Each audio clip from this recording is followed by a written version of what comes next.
নমস্কার, আমি রানী দেব। আজ কথা বলতে এসেছি কলকাতা হাইকোর্টের আইনজীবী দীপশ্রী চন্দ্রর সাথে।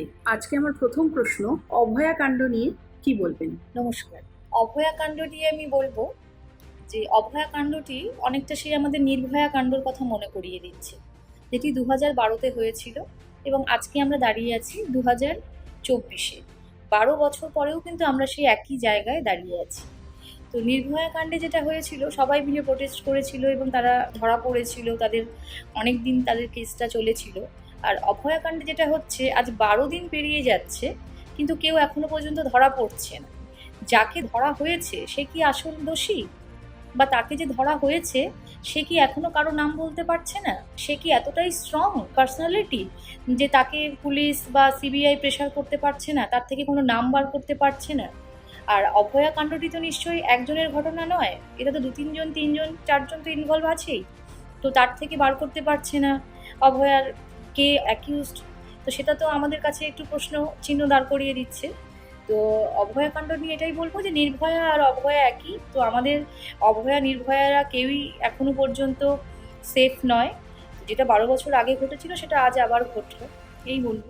পরের প্রশ্নে চলে যাচ্ছি, সিবিআই বা এসআইআইটি নিয়ে কি বলবেন তদন্তের স্বার্থে? সিবিআই এবং এসআইআইটি নিয়ে বলবো, সিবিআইকে দিয়ে আমাদের যে খুব একটা লাভ হলো তা নয়।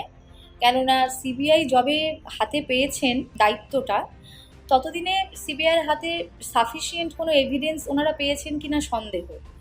আর সিবিআইয়েরও 7 দিন লেগে যাচ্ছে, এটাও একটু অবাক করছে সবাইকে।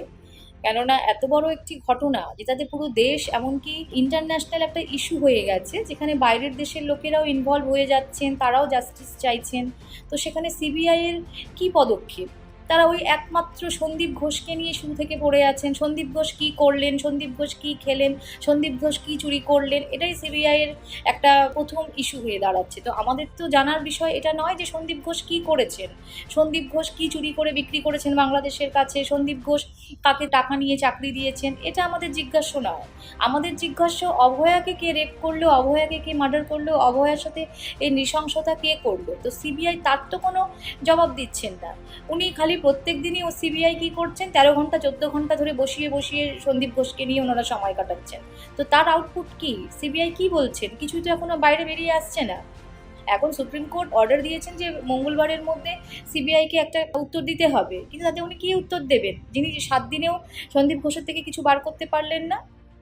আর সিবিআই সন্দীপ ঘোষকে নিয়ে পড়ে আছেন কেন? যেই সময় ঘটনাটি ঘটে, তারপর সেই ক্রাইম স্পটে যে প্রথম গেছে, যে অভয়ের বাবা মাকে প্রথম ফোন করে, যে 3-4 ঘন্টা অভয়ের বাবা মাকে অপেক্ষা করিয়ে রেখেছিল, তাদেরকে কেন সিবিআই ডাকছেন না? একমাত্র সন্দীপ ঘোষকে নিয়ে তারা পড়ে আছেন। এটা তো খুবই প্রশ্ন সাপেক্ষ প্রশ্ন হচ্ছে আমাদের মনে।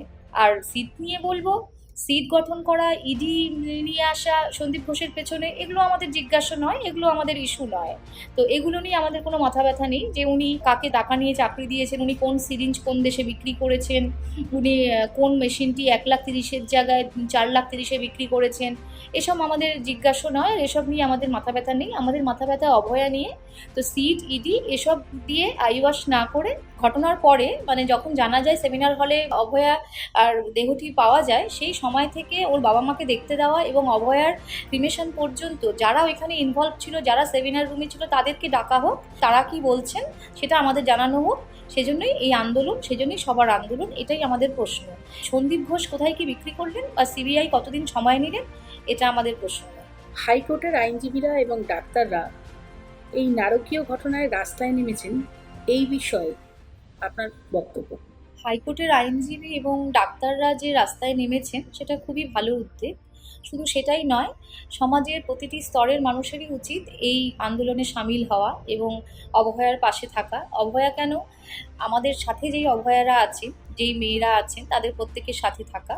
আর হাইকোর্টের আইনজীবীরা এবং ডাক্তাররা তো পাশে আছেনই, সবসময়ই আছেন, কিন্তু ডাক্তাররা যে আন্দোলন করছেন, স্ট্রাইক করছেন, সেটা তো সারা জীবন তারা করতে পারবেন না, কারণ তাদের কাজই হচ্ছে মানুষকে প্রাণদান করা। কিন্তু হাইকোর্টের আইনজীবী বা যে কোনো আইনজীবী, যে কোনো কোর্টেরই আইনজীবীদের আমি একটা কথাই বলতে পারি যে যখনই আপনাদের হাতে একটা জিনিস রয়েছে, যেটা হলো যখনই আপনাদের কাছে কোনো রেপ কেস আসছে, যদি আপনাদের আইনজীবীরা তো বুঝতে পারেন যে কেসটি মিথ্যে না সত্যি, তো যখনই আপনারা বুঝতে পারবেন যে কেসটি সত্যি রেপ হয়েছে বা ভিকটিম সত্যি ভিকটিম, অ্যাকিউজ সত্যি অ্যাকিউজ, তখন একবার না করে দিন না যে আমরা এই কেসটা লড়বো না। যেরকম আমি তো ঠিক করেছি রেপ কেস যদি জেনুইন হয়, আমি যদি বুঝতে পারি যে সত্যিই রেপ হয়েছে, আমি সেই কেসটি লড়বো না বা আমি নেবো না হাতে, বা আমার জুনিয়রদেরকেও আমি বলবো না, কালিগসদেরকেও বলবো না যে তোমরা এটা করো, আমি করছি না। এটা আইনজীবীরা চাইলে করতেই পারে। একটা রেপ কেস না করলে তো এমন নয় যে আমার কেরিয়ারটাই নষ্ট হয়ে যাবে, আইনজীবীদের হাতে এটা আছে, তো আইনজীবীরা সেটা চাইলে করতেই পারে।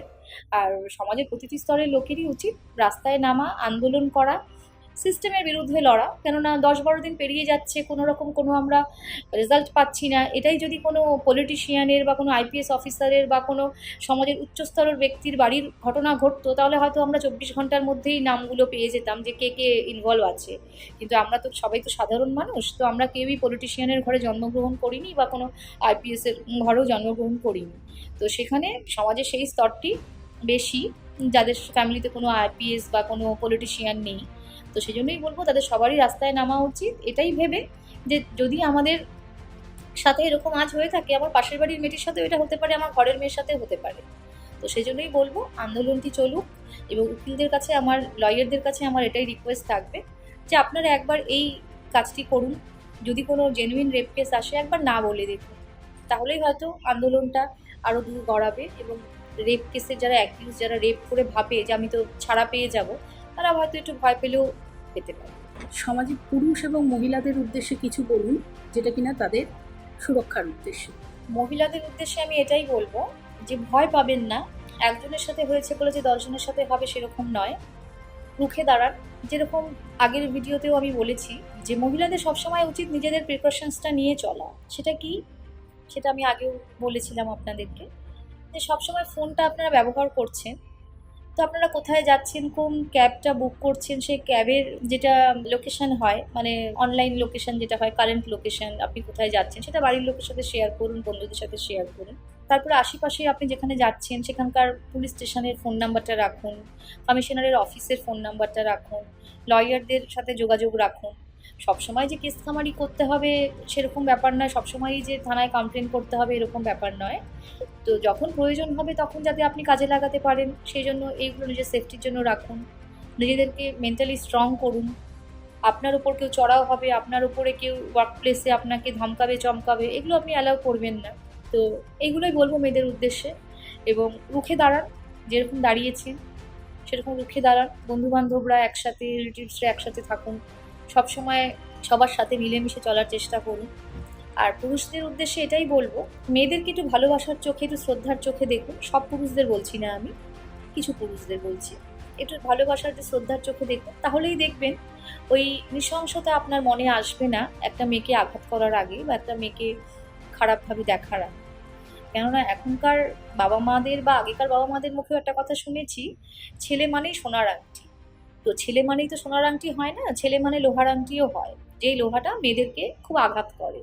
তো সেই জন্যই ছেলেদেরকে সোনার আংটি ভেবে তাদের হাতে একটা মোবাইল, তাদের একটা বাইক, এসব দিয়ে তাদেরকে এমন রাজপুত্র বানিয়ে দেবেন না যে সবাইকে তার দাসী হিসেবে মনে করে এবং সবার উপর চড়াও হয়। তো ছেলের বাবা মাদেরকে বলবো ছোটোবেলা থেকে ছেলেদেরকে শাসন করুন, তাদেরকে সাধারণভাবে বড় করার চেষ্টা করুন। তাদের মাথায় এটাই ঢোকান যে তোমার বাড়িতেও মা বোন রয়েছে, তো বাইরের ছেলেমেয়েরাও কেউ সেই চোখে, ভদ্র চোখে, রেসপেক্টের চোখে, ভালোবাসার চোখে দেখো, যাতে এই ধরনের অভয়া নির্ভয়ার ঘটনাগুলো ভবিষ্যতে আমাদের চোখের সামনে আর না আসে। নমস্কার।